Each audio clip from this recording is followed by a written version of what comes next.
अब वीकनेस पे आते हैं जरा। सबसे पहली वीकनेस है finishing. Number 6, number 7, number 8 KL, Hardik, Jadeja, या तो इनको टाइम नहीं मिला है या तो जब मिला है तो उतना इम्प्रेस नहीं करा है अभी, specially KL and Hardik Pandya, क्योंकि जडेजा की तो हार्डली बैटिंग आई है।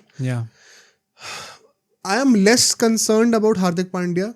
बंदा क्लच सिचुएशंस पे अलग लेवल पे जाता है, मुझे पता है बंदा परफॉर्म करके देगा। Jadeja at number 8, one second, हमने ये पहले भी ब्रेक डाउन करा कैसे it's a blessing in disguise. Jadeja को ना बहुत क्रिटिसिज्म मिला रिसेंट ईयर्स में कि उनका जो बैटिंग एबिलिटीज है वो नंबर 6, नंबर 7 पे आके उतना डिलीवर नहीं कर पाते वो बिग स्टेज पे। जब आप नंबर 8 पे आ गए हो ना, आपने अपने आप को नेचुरली एक्सपेक्टेशन और डिलीवरी पे कट शॉर्ट कर दिया, because now at number 8 you are just an extended option for the batting. आप टेल को कट शॉर्ट करने का ट्राई कर रहे हो। तो जडेजा अगर वहां पे जो आउटपुट अभी नंबर 6, नंबर 7 पे दे रहे थे वो 8 पर दे देंगे ना, it is more than good enough for a number 8 batter. वो सेम कंट्रीब्यूशन आपको अच्छा लगने लग जाएगा कि हाँ सही है, कॉन्टेक्स्ट चेंज हो गया। क्योंकि at the same point of time KL Rahul once again is a point of concern for me. Although बात यही है कि अगर हम लोग पंत को रखते तो नंबर 6 या नंबर 7 पे फिर अक्षर पटेल होते। तो उस मामले में देखा जाए तो अक्षर पटेल ने फिनिशिंग कुछ खास करी नहीं है। तो KL Rahul is a more potent finisher. Plus अभी लास्ट ओडीआई में उन्होंने थोड़ा करके दिखाया भी है। My only concern is big games. अक्षर पटेल ने at least T20 world cup final में वो गेम चेंजिंग इनिंग्स हमें खेल के दिखाई है। KL Rahul is yet to deliver a single inning in his career right now, जो कि उस स्टेज पे दिखे। यार I think either way time पे जैसी स्किल सेट है केएल राहुल का, I think it is not best suited for finishing. And वहां पे अगर उनको एक ऐसा, अगर ऐसी सिचुएशन आती है जहाँ पे उन्हें एक्सेलरेट करना है, तो यस आपके ऊपर एक तरीके से क्लैरिटी मिल जाती है कि यार आपको एक ही तरीके से खेलना है, you don't have to think much and just go at the bowler. But उसके बाद भी वो चीज़ पुल ऑफ कर पाना, आई थिंक वो डिफिकल्ट हो जाता है। आई थिंक वंस अगेन लोग भूल जाते हैं कि T20 में उनका क्या कैपेबिलिटीज रही हैं।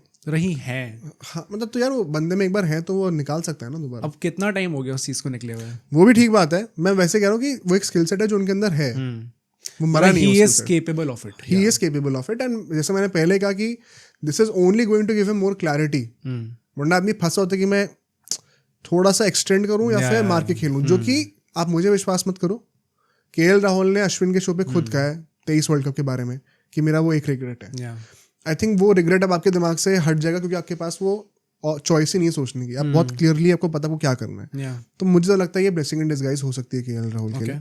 But finishing is a concern. अभी तक टेस्ट नहीं हुआ है। हम लोग 2019 में कहा करते थे कि टॉप ऑर्डर के बाद कुछ टेस्ट नहीं हुआ है, टॉप 3 के बाद। अब फाइनली वो चीज बढ़ चुकी है, नंबर 5 तक आ चुकी है, तो इम्प्रूव हो रहे हैं हम लोग। बट हाँ, फिनिशर्स को, एंड आई थिंक आप कभी भी ना किसी टूर्नामेंट की प्रिपरेशन के टाइम पे कोई ना कोई चीज तो अनटेस्टेड रहेगी। परफेक्ट कभी भी नहीं, हर चीज कभी परफेक्ट कभी नहीं हो सकते। सेकंड जो limitation I think Varun Chakravarthy and Kuldeep Yadav as a front line spinner, okay, in the sense कि मोस्ट लाइकली दोनों बवाल मचाएंगे, लेकिन एक बंदा इंजरी से आ रहा है और एक बंदे के पास एक ओडीआई मैच का एक्सपीरियंस है। तो आपका जो एक फ्रंट लाइन स्पिनर पूरे 11 प्लेयर्स में से होने वाला है, उसके साथ कोई ना कोई either of the two concerns में से कोई ना कोई तो रहने वाला है। तो big responsibility on Akshar Patel and Jadeja to support in the spin department, and they are capable of it. But as a lone front line spinner वो इशू हो सकता है। पेस बैटरी की बात कर लेते हैं, वो भी लिमिटेशन है भाई। मतलब बुमराह जो गए हैं, जो सिराज को नहीं लिया गया है, जो शमी इंजरी से आ रहे हैं लेकिन he is not looking the same, big hit है। मतलब पेस जो लाइनअप है हमारा, it lacks experience, and I think वो बहुत जरूरी होता है इन एवरी आईसीसी इवेंट। ये मैं स्टार्ट देने वाला था। तुमने कहा ना कि इंडियन टीम के पास सबसे ज्यादा ओडीआई एक्सपीरियंस है। एक स्टार्ट ये कि जो 8 टीम्स खेल रही हैं, third lowest number of ODIs जो है इंडियन टीम के पेसर्स ने खेले। 114 मैचेस खेले हमारे 3 पेसर्स ने, उसमें से 103 ओडीआईज शमी ने खेले और 11 बाकी दोनों ने खेले।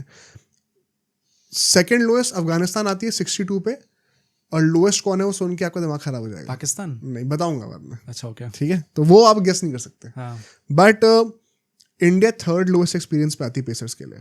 तो पहला आईसीसी इवेंट तो छोड़ो, आप अपने पहले फ्यू ओडीआईज खेलने वाले हो, ये तो है। एंड जो आपका सबसे एक्सपीरियंस गाय 114 में से 103 ओडीआई जिसने खेले हैं, वो बंदा अपनी पीक पे लग नहीं रहा है, वो बेचारा खुद इंजरी से आ रहा है। तो यस, इंडिया बहुत ही पोटेंट टीम है, शायद दी बेस्ट टीम हो सकती है ऑन पेपर, लेकिन ये बहुत बड़ा लिमिटेशन होने वाला है। कोई लिमिटेशन है? लिमिटेशंस और भी हैं भाई, अभी और बताता हूँ मैं आपको। Power play bowling I think ये भी कंसर्न है। हाँ, सिर्फ अर्शदीप है आपके पास, उसके साथ कोई और है साथ है नहीं। Mohammed Shami would never prefer to have to open the bowling, वो वन चेंज प्रेफर करते हैं वाइट बॉल के साथ। हर्षित राणा कर सकते हैं लेकिन उन्होंने उतना इम्प्रेस करा नहीं है, वो हमेशा विकेट लेते हैं तो सेकंड स्पेल में थर्ड स्पेल में आके लेते हैं। तो सिराज की कमी यहाँ पे खलने वाली है, बुमराह की कमी खलने वाली है। अर्शदीप ने खुद ही अभी 9-10 ओडीआईस खेले हुए हैं, तो हाँ वो हमारे best on paper new ball option होने वाला है, लेकिन क्या उनके पास इतना एक्सपीरियंस है भी, क्या ये फेयर भी है कि हम एक्सपेक्ट करें ये सब करना? तो ये लिमिटेशंस हो जाती हैं। साथ ही साथ अगर मैं बताऊं तो जो स्क्वाड कॉम्पोजिशन है, मुझे लगता है इंडिया ने थोड़ा सा यहाँ पे मिस आउट करा है। 5 स्पिनर्स खिलाना डिड नॉट मेक सेंस। हाँ या जो पूरे सेलेक्टर्स हैं जो भी टीम पिक करी है उसमें, हाँ मतलब यहाँ पे वही आ जाता ना कि अगर आप एक पेसर एक्स्ट्रा ले लेते हैं किसी स्पिनर की जगह तो इट वुड हैव हेल्प्ड। हम आपकी पेस लाइनअप जो कि ज़्यादा वल्नरेबल लग रही है दैन स्पिनर्स, क्योंकि वहाँ पे अक्षर पटेल, जडेजा ऐसे टाइप के प्लेयर्स हैं जो कि संभाल लेंगे अगर कुलदीप यादव थोड़ा डाइवर्ट हो भी जाए तो। यहाँ पे अगर शामी डाइवर्ट होते तो आप एक्सपेक्ट करो कि यार अर्शदीप सिंह यार संभाल ले यार, वही उसका खुद का एक्सपीरियंस नहीं है ना उतना इस टाइम पे इस फॉर्मेट में, तो it is unfair to expect all these things. वही बात आ जाती है। साथ ही साथ 2 और चीज़ मैं बोलूँगा यहाँ पे, हार्दिक पांडे का रिप्लेसमेंट कोई नहीं है, ये मैं एक लिमिटेशन डेफिनेटली कंसिडर करूंगा। ये मैं निटपिक कर रहा हूँ लेकिन भाई हमारी नहीं दैट्स फेयर भाई, क्योंकि ये चीज़ हमने टाइम एंड अगेन देखी है। आप कह सकते हो कि हाँ नीतीश को इंजरी थी, क्या कर सकते हैं, दुबे को हमने ट्रैवलिंग रिजर्व रख लिया है। माई पॉइंट बीइंग, अगर हार्दिक पांड्या टीम से बाहर होते हैं, इस टीम में जो स्क्वाड प्लेयर्स है उसमें से कोई भी बंदा वापस नहीं आ रहा उनकी जगह को रिप्लेस करने के लिए। वंस अगेन हम लोग को वो गलती करनी पड़ेगी back to the template 2023 world cup में करी थी कि अगर हार्दिक बाहर हुए तो शमी और स्काई दोनों को आना पड़ा था। 2 चेंजेस करने पड़े थे उसको कॉम्पनसेट करने के लिए। 5 bowlers basically, 8 batters and 6 bowlers से हम लोग गिर के 7 बैटर्स एंड 5 बॉलर्स पा जाएंगे। प्लेयर्स दोनों सिचुएशन में 11 ही है, लेकिन हार्दिक के जाने से बैटिंग बॉलिंग दोनों में एक ऑप्शन कम हो जाएगा। एंड अगर 7 बैटर्स और 5 बॉलर्स आप खेल रहे हो तो जो इंडिया का टेम्पलेट है सक्सेसफुल वो नहीं कर सकते, जो कि हमें 2023 के वर्ल्ड कप फाइनल में दिखा, हमने कहा था, एंड राहुल द्रविड़ ने भी चीज़ कही है। सो आई थिंक ये भी एक बहुत बड़ा लिमिटेशन है, इस चीज़ को हमें आगे जाके सॉल्व करना पड़ेगा। शायद ये लास्ट ओडीआई इवेंट है जहाँ पे हमें हार्दिक की रिप्लेसमेंट नहीं दिख रही स्क्वाड में। गोइंग फॉरवर्ड नीतीश डेफिनेटली होंगे। हाँ 27 तक आई थिंक नीतीश कुमार रेड्डी काफी फ्रंट लाइन आ चुके हैं, even in the 2026 T20 world cup होने वाला है। एक और जो है point limitation, lack of ODI practice. India ने हार्डली कुछ ओडीआईस खेले हुए हैं, बट वो हर किसी के साथ ही है ना, मोर और लेस। बट लास्ट ईयर में आई थिंक इंडिया ने शायद सबसे कम ओडीआईस खेले हैं अमंग्स द टॉप टीम्स। 3 खेले, बहुत ही ज्यादा कम हो जाता है ये। तो मतलब ये मुझे स्टार्ट एग्जैक्टली नहीं पता है, तो आप लोग ज्यादा कॉन्टेक्स्ट दे सकते हो कमेंट्स में, but surely on the lower side तो ये है definitely. Plus preparation going into this tournament, BGT था, पिटे हैं वहाँ पे 5 T20s एंड 3 ओडीआईस खेलने का क्या पॉइंट था भाई? 3 T20 5 ओडीआई करते हैं, तो आई थिंक प्रिपरेशन बेटर हो सकती थी। लास्टली गंभीर, रोहित शर्मा, अरे मैं यही कहने वाला था, ड्रेसिंग रूम जो इस टाइम पे थोड़ा सा अनस्टेबल है, उसकी प्रॉब्लम है भाई। ये क्वेश्चनेबल है the way we are dominated in the ODI series. मैं वही कहता था, लोग बहुत ज्यादा क्रिटिसाइज करते हैं गंभीर को कि T20 के अलावा कहीं भी सूटेड नहीं है, but I think white ball में ही has a long way to go, in the sense की long way to go Radha एक थोड़ी सी क्या कहते हैं उसको, हम्बलिंग स्टेटमेंट होती है Radha. I think he has so many trophies to win. Rohit Sharma and Kohli का most likely last ICC event होने वाला है।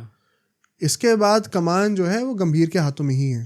आई थिंक जिस डायरेक्शन वो लेके जा रहे हैं टीम को, हम बहुत एक्साइटिंग क्रिकेट खेलने वाले हैं। डोंट बी सरप्राइज अगर हम लोग काफी ट्रॉफीज जीतेंगे जाके। जीतेंगे, मुझे बस ये लगता है यार कि जब भी ये बीसीसीआई या फिर प्लेयर या फिर कोच या प्लेयर के बीच में झगड़ा हुआ है, हमेशा we have ended up losing an ICC event. चाहे वो कुंबले और कोहली के बीच में हो, जब हम लोग 17 चैंपियंस ट्रॉफी हार गए थे, वहाँ पे भी वी वर लुकिंग कि हम लोग भाई पीट रहे हैं सबको एकदम, और हो सकता है यहाँ पे भी हम लगे अंटिल द फाइनल। जब गांगुली और कोहली के बीच में हुआ था तो T20 वर्ल्ड कप डिजास्टर देखने को हमें मिला था। आई जस्ट होप वैसी चीज़ें नहीं होती यहाँ पे, ऑल्दो आई स्टिल थिंक कि वो जो चीज़ें चल रही थी उस टाइम पे वो कुछ एक्सट्रीम एंड पे चल रही थी। करेक्ट। यहाँ पे Gautam Gambhir and Rohit Sharma both are such personalities that they are very professional and they are professional enough कि वो इन सब डिफरेंसेस को साइड रख के टीम के भले के बारे में सोचे। मैं वही कहना चाहता हूँ कि बहुत बड़ा मिसकंसेप्शन है इन माय ओपिनियन कि लड़ाइयाँ हो रही हैं, डिफरेंसेस ऑफ ओपिनियन जरूर है, मतभेद, बट ऐसा एक बार भी नहीं है कि जैसे अनिल कुंबले एंड कोहली की कंट्रोवर्सी हुई थी कि there is a genuine rift. यहाँ पे डेफिनेटली डिसएग्रीमेंट्स हैं, लोग सेम पॉइंट्स पे लाइन नहीं हो रहे हैं, ये तो बात डिनाई नहीं कर सकते हो, लेकिन एक बहुत ही रिस्पेक्ट है आपस में, एंड वो एक्सेप्टेंस है कि हाँ आपका ओपिनियन डिफरेंट है, मेरा अलग है, मेरी सोच कुछ अलग है, Yeah. But we'll try to work out on a middle ground. Hmm. वो वर्कआउट अभी सही से नहीं हो पा रहा है, इसीलिए हम लोग को इश्यूज दिख रहे थे. Yeah. बट कहीं भी ये कोई भी अगर आपको न्यूज़ दे रहा है ना कि रिफ्ट है या कोई लड़ाई वड़ाई है, हमने भी जब भी टेंशन्स की बातें करी तो वो इसी पर्सपेक्टिव से करी. वी हैव ऑलवेज मेंटेन्ड कि कोई ऐसा कॉन्फ्रंटेशन कुछ नहीं हो रहा है. Yeah.